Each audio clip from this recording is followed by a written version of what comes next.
Welcome to this episode of the Harpreet Singh show. ਅੱਜ ਦੇ ਇਸ ਕਮਿਊਨਿਟੀ ਪ੍ਰੋਫਾਈਲ ਸੈਗਮੈਂਟ ਵਿੱਚ ਅਸੀਂ ਤੁਹਾਡੀ ਮੁਲਾਕਾਤ ਕਰਾਵਾਂਗੇ ਡੈਲਟਾ ਪੁਲਿਸ ਦੇ ਮੁਖੀ ਜਿਮ ਸੈਸਫਰਡ ਨਾਲ। ਜਿਮ ਸੈਸਫਰਡ ਲੰਮੇ ਸਮੇਂ ਤੋਂ ਪੁਲਿਸ ਸੇਵਾਵਾਂ ਨਿਭਾ ਰਹੇ ਨੇ। ਇਹਨਾਂ ਦੇ ਕਿਹੜੇ ਚੈਲੰਜਸ ਇਹਨਾਂ ਨੇ ਫੇਸ ਕੀਤੇ, ਕਿਹੜੀਆਂ ਇਹਨਾਂ ਦੀਆਂ ਅਚੀਵਮੈਂਟਸ ਨੇ, ਤੇ ਡੈਲਟਾ ਪੁਲਿਸ ਵਿੱਚ ਖਾਸ ਤੌਰ ਦੇ ਉੱਤੇ ਇਹਨਾਂ ਦਾ ਜਿਹੜਾ ਰੋਲ ਐਜ਼ ਪੁਲਿਸ ਚੀਫ ਰਿਹਾ ਹੈ ਉਸ ਵਿੱਚ ਇਹ ਕੀ ਸਮਝਦੇ ਨੇ ਕਿ ਕਿਉਂ ਇਹ ਕਾਮਯਾਬ ਰਹੇ ਨੇ। ਇਸੇ ਸੰਬੰਧ ਵਿੱਚ ਆਓ ਗੱਲਬਾਤ ਕਰਦੇ ਹਾਂ ਡੈਲਟਾ ਪੁਲਿਸ ਦੇ ਮੁਖੀ ਜਿਮ ਸੈਸਫਰਡ ਨਾਲ। Welcome to the program. Thank you. Thanks for having me. Pleasure having you. So, Mr. Bill, a little bit about yourself. Since how long you have been a police officer, and where did you join, and what have been your achievements during this career? All right. Well, I joined the Edmonton Police, and I've been a police officer now for 45 years. Wow. I was 25 years in Edmonton, and then 20 years now in Delta. I'll complete 20 years in February. Right. So 45 years. And when I started in policing, I walked the beat, and for 2 years we had to walk the beat. We wore a buffalo coat. It was very cold in Edmonton, and the first winter I walked the beat, it was minus 90 with the wind chill. Right. Very, very cold. So anyway, I learned an awful lot from that. And then I just worked through. I worked in major crimes and homicide for 14 years, and did various things within the Edmonton Police Service. Was a superintendent when I left there. And in 1994, Delta Police Department was looking for a police chief. Right. And they did a national search. Okay. And I was contacted to see if I'd be interested in applying for the position for Delta, and I did that.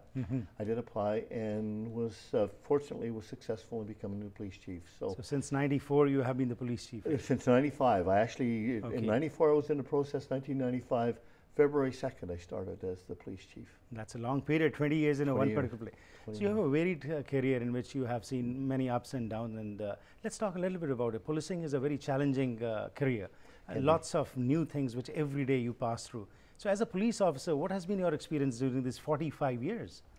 Well, certainly the face of policing has changed, and it's changed from where when I first started in policing, we were chasing people that were committing crimes for personal gain. They were doing it so they could have money. They were doing robberies and break-and-enters and selling the property. It was more for personal gain.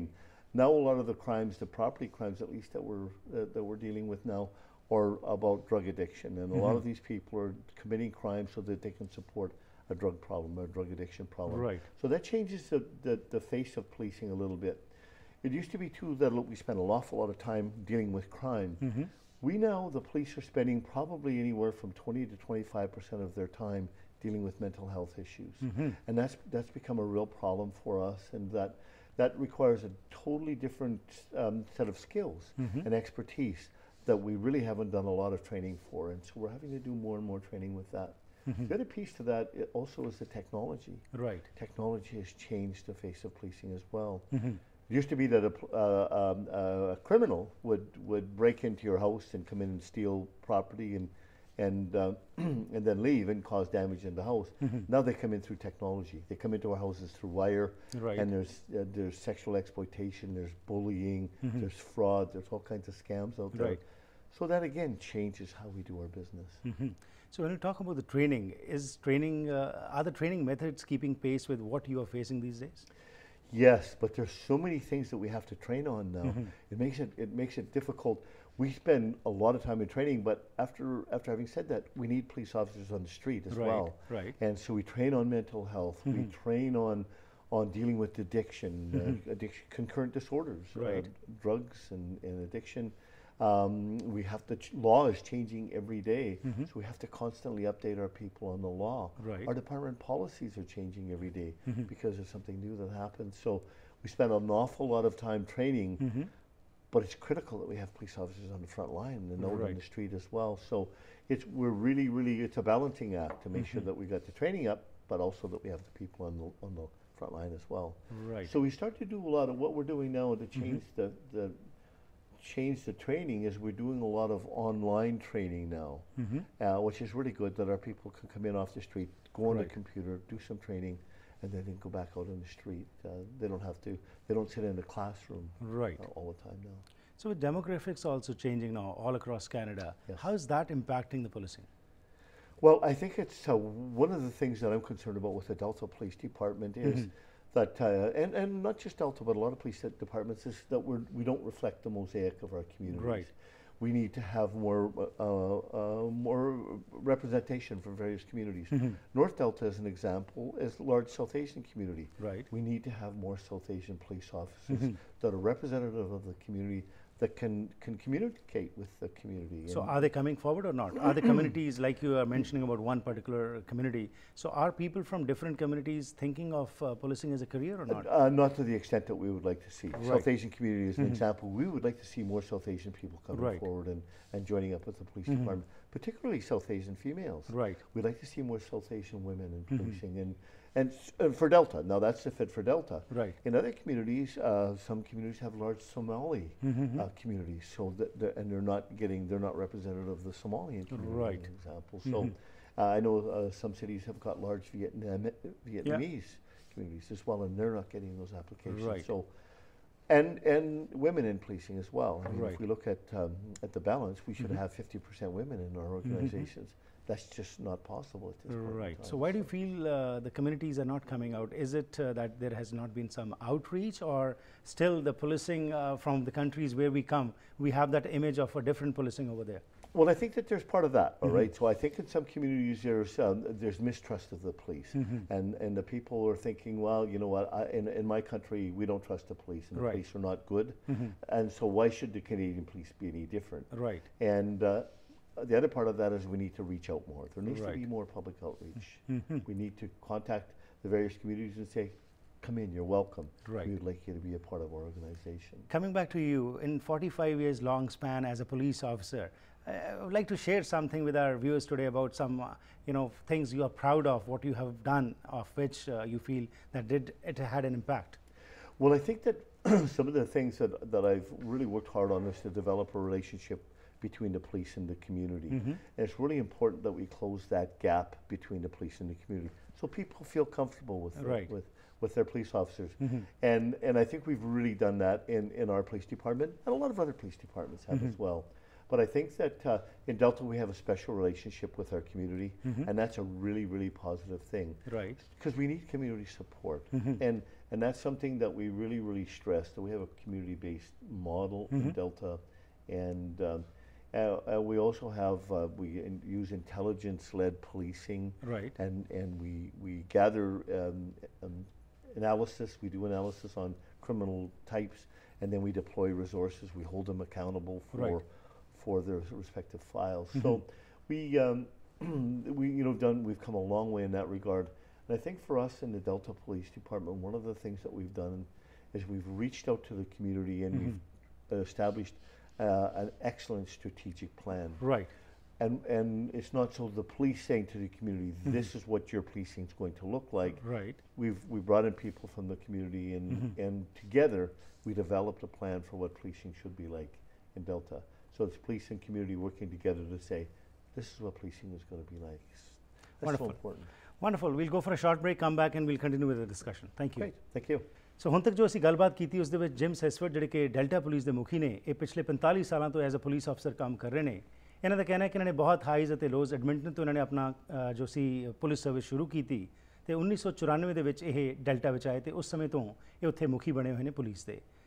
ਇਹਨਾਂ ਦਾ ਕਹਿਣਾ ਹੈ ਕਿ policing ਦੇ ਵਿੱਚ ਬਹੁਤ ਸਾਰੇ changes ਆਏ ਨੇ, ਟੈਕਨੋਲੋਜੀ ਦੀ ਚੇਂਜਸ ਆਏ, ਉਸ ਤੋਂ ਇਲਾਵਾ ਜਿਸ ਤਰ੍ਹਾਂ ਡੈਮੋਗ੍ਰਾਫਿਕਸ ਵੀ ਚੇਂਜ ਹੋ ਰਹੇ ਨੇ, ਉਸ ਤਰੀਕੇ ਨਾਲ ਜੋ ਕੰਮ ਹੋਣਾ ਚਾਹੀਦਾ ਸੀ ਹੋ ਰਿਹਾ, ਪਰ ਜਿੰਨਾ ਹੋਣਾ ਚਾਹੀਦਾ ਸੀ ਉਹ ਨਹੀਂ ਹੋਇਆ। ਮਿਸਾਲ ਦੇ ਤੌਰ ਤੇ ਇਹਨਾਂ ਨੇ ਕਿਹਾ ਕਿ ਜਿਸ ਤਰ੍ਹਾਂ ਡੈਮੋਗ੍ਰਾਫਿਕਸ ਚੇਂਜ ਹੋ ਰਹੇ ਨੇ, ਉਸੇ ਤਰੀਕੇ ਨਾਲ ਰਿਫਲੈਕਟ ਹੋਣਾ ਚਾਹੀਦਾ ਸੀ ਪੁਲਿਸ ਸਰਵਿਸਿਜ਼ ਵਿੱਚ, ਲੇਕਿਨ ਕਮਿਊਨਿਟੀਜ਼ ਵਿੱਚੋਂ ਬਹੁਤ ਸਾਰੇ ਲੋਕ ਉਨੇ ਨਹੀਂ ਆ ਰਹੇ ਜਿੰਨੇ ਆਉਣੇ ਚਾਹੀਦੇ ਨੇ।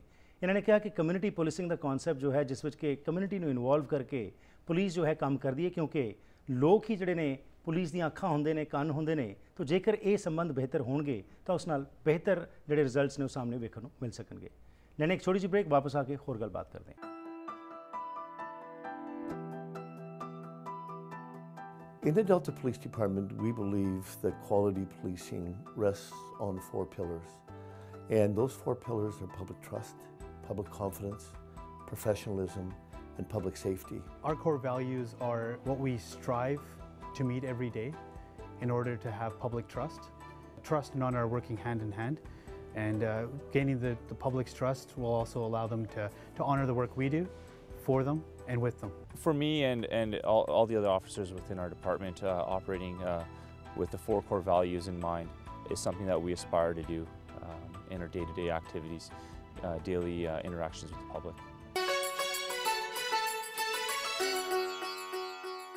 ਕੀ ਤੁਸੀਂ ਕਰਜ਼ੇ ਦੇ ਬੋਝ ਹੇਠ ਦੱਬੇ ਹੋ? ਸਮਝ ਨਹੀਂ ਆਉਂਦਾ ਕੀ ਕਰੋ? ਫਾਈਨੈਂਸ਼ੀਅਲ ਪ੍ਰੋਬਲਮਸ ਤੁਹਾਡੀ ਫੈਮਿਲੀ ਲਾਈਫ ਦੇ ਉੱਤੇ ਮਾੜਾ ਅਸਰ ਪਾ ਸਕਦੀਆਂ ਹਨ। ਜੇ ਤੁਸੀਂ ਇਸ ਮੁਸ਼ਕਲ 'ਚ ਹੋ ਤਾਂ ਅਸੀਂ ਤੁਹਾਡੀ ਮਦਦ ਕਰ ਸਕਦੇ ਹਾਂ। ਅਸੀਂ ਤੁਹਾਡੇ ਕਰਜ਼ੇ ਨੂੰ ਵੱਧ ਤੋਂ ਵੱਧ ਕਢਾ ਕੇ ਰਹਿੰਦੀ ਰਕਮ ਨੂੰ ਇੰਟਰਸਟ ਫ੍ਰੀ ਕਿਸ਼ਤਾਂ 'ਚ ਬਦਲ ਸਕਦੇ ਹਾਂ। ਅਸੀਂ ਤੁਹਾਨੂੰ ਕਰਜ਼ੇ ਤੋਂ ਮੁਕਤ ਕਰਾ ਕੇ ਨਵੀਂ ਜ਼ਿੰਦਗੀ ਜੀਣ ਵਿੱਚ ਤੁਹਾਡੀ ਮਦਦ ਕਰ ਸਕਦੇ ਹਾਂ।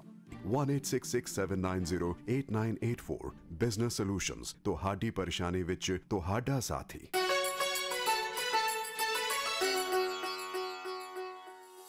Once again, welcome back to the program. ਅੱਜ ਦੇ ਸੈਗਮੈਂਟ ਵਿੱਚ ਅਸੀਂ ਤੁਹਾਡੀ ਮੁਲਾਕਾਤ ਕਰ ਰਹੇ ਹਾਂ ਡੈਲਟਾ ਪੁਲਿਸ ਦੇ ਜਿਹੜੇ ਮੁਖੀ ਹਨ ਜਿਮ ਸੈਸਫਰਡ। ਆਓ ਉਹਨਾਂ ਨਾਲ ਹੋਰ ਜਾਣਕਾਰੀ ਲੈਂਦੇ ਹਾਂ। So before the break, like you were talking about, that relationship between the communities and the police has to be strong, and that is how we can have better policing. But over the years, as you were mentioning, that the demographics are changing, but we are not finding more people coming out. So during your career, you have seen lots of ups and downs. You talked about some of the positives, highlights, what you said that you are proud of. But there are also times in the life of a police officer, because it's a very challenging job. Many a times it's a thankless job also. Despite the best efforts, the people's expectations are more. So again, over the years, if we compare 45 years before and now, what changes are you seeing? Well, we're seeing changes in the way we do our training. We're seeing changes in the types of crime, in the face of crime, and all of that. I think that as you said, policing can be very difficult at times, and I think one of the things for me over the times, one of the downsides to policing was a tragedy. Right. And it's not that many weeks ago that we had a fatal accident in Delta where 2 17-year-old kids were killed in the accident. Right. And we had to notify the parents of the death and that. It's hard on the police officers. It's very, very hard on the families, right. clearly. And so you see the tragedy and we see the trauma, and it's sometimes hard to deal with the grief that we're seeing, and I think we try to support each other and work through it. But we're seeing a lot of pretty tragic things happen out in the street, and it's right. We have to make sure that our police officers are trained to cope with some of that. So Jim, what inspires you to do what you do, and who is your source of inspiration? Well, I guess there's many people. I look at a lot of the police chiefs that I work with, and I'm really, really impressed with some of the work that they do. Bill Bratton from the New York Police Department has been kind of a role model for me. Bill Blair from the Toronto Police Service has been a role model for me. I'm very impressed with him. I follow Barack Obama. I watch what Barack Obama does, and I follow his leadership. Right. And I'm very impressed with the way he handles himself as a leader, and his speaking, very charismatic. Hillary Clinton also was very, very impressive. And right. I've watched her interview, I've read parts of her book, and I'm very impressed with how she conducts herself, how charismatic she is, right. how knowledgeable she is, and she has a global understanding of many, many issues, not just focused on 1 or 2 things. Right. And tell us a little bit about your family also. Is anyone from your family also in the police service? Yes, it's interesting you'd say that. My youngest son is a Delta police officer. Right. And, we're very proud of that. My wife was also a member of the Edmonton Police Service, so we met in policing in Edmonton. Right. And then now we have a son who's a Delta police officer. Wonderful. And it's great. Yes. Now, as policing, being a police officer is a great challenge, and it's very interesting. Every day it's a new life you are living. Yes. Anyone who's interested to come into this service, what would be your advice to them? First off, what they should do is go on our website, the Right. Delta Police website, and they should look at that and find out a little bit about the police department. Right. Or Vancouver, or the RCMP, they all have excellent websites. And go on and find out a little bit about policing and what that might be like. Look at the opportunities within policing. What they should do also is look at the benefits. Right. The benefit package for policing as far as retirement plans, pension plans, healthcare and all of those things. And as well, the pay Right. is excellent. And I think that they might want to take a time out and look at that and just see what these respective departments are about. I think the other thing too is that you have to be the type of person that really wants to make a difference. And you want to work for people Right. or work with people, and you want to be there to help people out. Right. I always say to people, if you're looking for a job, don't come to the police. If you're looking to make a difference and to help people, come. Our doors are open to you. Please come and join us. Wonderful. And while, as you have said, that the police is keeping pace with the changes what we are seeing today, what about the justice system? Do you feel there needs to be some change in that also, because crime is a major issue in the minds of Canadians these days? So do you think that there should be some legislations also which bring about some change in our justice system? I absolutely believe that, and I could get into that for a long time, but I'll simply say that we talk about a justice system, and I'm wondering if we have a justice system or if we have a legal system, because the way the system is based right now, it seems to be predicated on legalese, Right. and people just talking lawyer speak or law speak, and not the law is based, should be based on what the average person would understand the law to be. The law now is so confusing and it's so complex that most people have no understanding really what the law means, Right. and why decisions are made and what those decisions are based on. And I think it's very difficult even for our police officers to really understand the law sometimes because it's so complex. A justice system is a system that everybody understands, and they know what the system is about and what it stands for. And Right. it's more legal now. It's based on more, I'd say, more about legal lawyers and Right. and that. And I don't think that that's fair to the public. Sir, it was a pleasure talking to you. Thank you and best wishes. And thank you. Thank you. you for having me. Thank you. ਸੋ ਹੁਣ ਤੱਕ ਜੋ ਅਸੀਂ ਗੱਲਬਾਤ ਕੀਤੀ ਉਸ ਦੇ ਵਿੱਚ ਜਿਹੜੇ ਜਿਮ ਸੈਸਫਰਡ ਨੇ ਡੈਲਟਾ ਪੁਲਿਸ ਦੇ ਮੁਖੀ, ਮੁੱਖ ਤੌਰ 'ਤੇ ਇਹਨਾਂ ਦਾ ਇਹੀ ਕਹਿਣਾ ਹੈ ਕਿ ਪੁਲਿਸ ਦਾ ਕੈਰੀਅਰ ਜੋ ਹੈ ਬਹੁਤ ਹੀ ਇੱਕ ਰਿਵਾਰਡਿੰਗ ਕੈਰੀਅਰ ਹੈ। ਇਸ ਵਿੱਚ ਉਸੇ ਵਿਅਕਤੀ ਨੂੰ ਆਉਣਾ ਚਾਹੀਦਾ ਹੈ ਜਿਹੜਾ ਕਿ ਕੋਈ ਚੇਂਜ ਲੈਣਾ ਚਾਹੁੰਦਾ ਹੈ ਕਿਸੇ ਦੀ ਜ਼ਿੰਦਗੀ ਦੇ ਵਿੱਚ। ਇਹ ਕੋਈ ਸੌਖਾ ਕੰਮ ਨਹੀਂ, ਲੇਕਿਨ ਬਹੁਤ ਰਿਵਾਰਡਿੰਗ ਹੈ। ਉਸ ਦੇ ਨਾਲ ਹੀ ਇਹਨਾਂ ਨੇ ਦੱਸਿਆ ਕਿ ਜਿਹੜਾ ਕਾਨੂੰਨ ਦੀ ਜਦੋਂ ਅਸੀਂ ਗੱਲ ਕਰਦੇ ਹਾਂ ਤਾਂ ਕਾਨੂੰਨ ਦੇ ਵਿੱਚ ਵੀ ਕੋਈ ਚੇਂਜਸ ਲਿਆਉਣ ਦੀ ਜ਼ਰੂਰਤ ਹੈ, ਕਿਉਂਕਿ ਬੜਾ ਇੱਕ ਕੰਪਲੈਕਸ ਸਿਸਟਮ ਹੈਗਾ। ਨਾਲ ਹੀ ਇਹਨਾਂ ਦੇ ਬਹੁਤ ਸਾਰੇ ਸੋਰਸਿਸ ਆਫ ਇਨਸਪੀਰੇਸ਼ਨ ਰਹੇ ਨੇ, ਜਿਨ੍ਹਾਂ ਵਿੱਚ ਕਿ ਹਾਲ ਹੀ ਵਿੱਚ ਜਦੋਂ ਅਸੀਂ ਗੱਲ ਕਰਦੇ ਹਾਂ ਬਰਾਕ ਓਬਾਮਾ ਦੀ ਗੱਲ ਕਰ ਲਈਏ ਜਾਂ ਹਿਲਰੀ ਕਲਿੰਟਨ ਦੀ ਕਰ ਲਈਏ ਜਾਂ ਕੁਝ ਪੁਲਿਸ ਮੁਖੀਆਂ ਦੀ ਗੱਲ ਕਰ ਲਈਏ, ਇਹ ਸਾਰੇ ਹੀ ਇੰਸਪਾਇਰ ਕਰਦੇ ਨੇ। ਫੈਮਿਲੀ ਮੈਨ ਨੇ, ਇਹਨਾਂ ਦੇ ਆਪਣਾ ਵੀ ਇੱਕ ਲੜਕਾ ਜੋ ਹੈ ਪੁਲਿਸ ਫੋਰਸ ਵਿੱਚ ਹੈ, ਇਹਨਾਂ ਦੇ ਮਿਸਿਸ ਵੀ ਕਿਸੇ ਸਮੇਂ ਐਡਮਿੰਟਨ ਪੁਲਿਸ ਵਿੱਚ ਕੰਮ ਕਰ ਚੁੱਕੇ ਨੇ, ਅਤੇ ਇਹਨਾਂ ਦਾ ਇਹੀ ਐਡਵਾਈਸ ਹੈ ਕਿ ਇਹ ਬਹੁਤ ਵਧੀਆ ਕੈਰੀਅਰ ਹੈ। ਇਸ ਵਿੱਚ ਅਸੀਂ ਸਾਰੇ ਤਾਲਮੇਲ ਕਰਕੇ ਕਮਿਊਨਿਟੀ ਅਤੇ ਪੁਲਿਸ ਜਦੋਂ ਇਕੱਠੇ ਹੋਏਗੀ ਤਾਂ ਯਕੀਨਨ ਤੌਰ ਦੇ ਉੱਤੇ ਕੁਝ ਚੇਂਜ ਅਸੀਂ ਲਿਆ ਸਕਾਂਗੇ।